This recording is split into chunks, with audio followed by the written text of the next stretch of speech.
আপনি কি জানেন একটা দেওয়ানি মামলার রায় হতে বছরের পর বছর লেগে যায়। অনেক সময় দেখা যায় 10 থেকে 20 বছর লেগে গেছে, কিন্তু মামলার রায় হচ্ছে না। অনেকে ভাবে বিচার দেরি মানেই ন্যায় বিচার হারানো। সত্যি তাই। Justice delayed is justice denied. এখন প্রশ্ন হলো, মামলা দেরি হওয়ার কারণ কি? চলুন আজ আমরা জেনে নিই। খুব সহজেই জানব মামলা দেরি হওয়ার কারণগুলো কি। প্রথমে বলি আইনের ভেতরের কারণগুলো। The code of civil procedure 1908-এ লেখা আছে, 1 নম্বর কারণ হলো সমন বা নোটিশ পৌঁছাতে দেরি হওয়া। আইনের ধারা 27 থেকে 32-এ বলা আছে, সঠিকভাবে নোটিশ সার্ভ না হলে মামলা শুরুই হয় না। অনেকে ইচ্ছে করে সমন নেয় না, তখন মাসের পর মাস কেটে যায়। 2 নম্বর কারণ তারিখের পর তারিখ। অর্ডার 17 অনুযায়ী 3 বার সময় দেওয়া যায়, কিন্তু বাস্তবে অনেকে 10 থেকে 20 বার সময় চায়। একটার পর একটা তারিখে মামলা ঝুলে থাকে।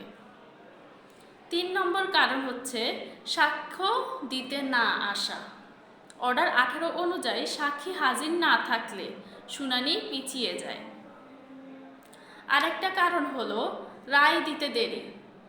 অর্ডার 20-এর রুল 1 অনুযায়ী 30 দিনের মধ্যে রায় লেখা উচিত, কিন্তু বাস্তবে অনেক সময় লেগে যায়। 6 থেকে 7 মাস বা তার বেশি সময়ও লাগে।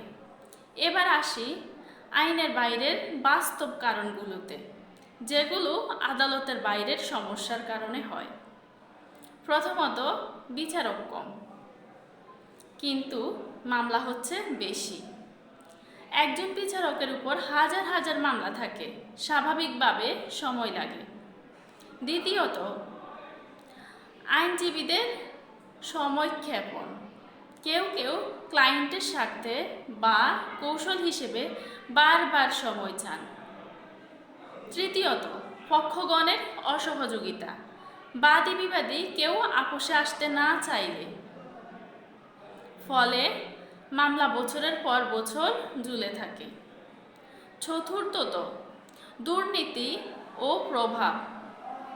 কখনো ঘুষ বা প্রভাব ব্যবস্থাকে দৃঢ় করে দেয়। তাহলে সমাধান কি? 1. অল্টারনেটিভ ডিসপিউট রেজলিউশন ব্যবহার করা যায়, মানে আদালতের বাইরে মীমাংসা পদ্ধতি, যা অনেক দ্রুত ও সাশ্রয়ী। 2. ডিজিটাল কোর্ট ও ই-ফাইলিং সিস্টেম চালু করা হলে বিচার আরও দ্রুত হবে। 3. বিচারক ও কোর্ট স্টাফ বাড়ানো দরকার। বিচার দেরি শুধু আদালতের দোষ নয়, এটা আমাদের সবার দায়িত্ব। আমরা যদি সত্য বলি, মিথ্যা সাক্ষ্য না দিই, তাহলে বিচার অনেক দ্রুত হবে। আইন জানো, সচেতন থাকো আর শেয়ার করো, যাতে সবাই জানে।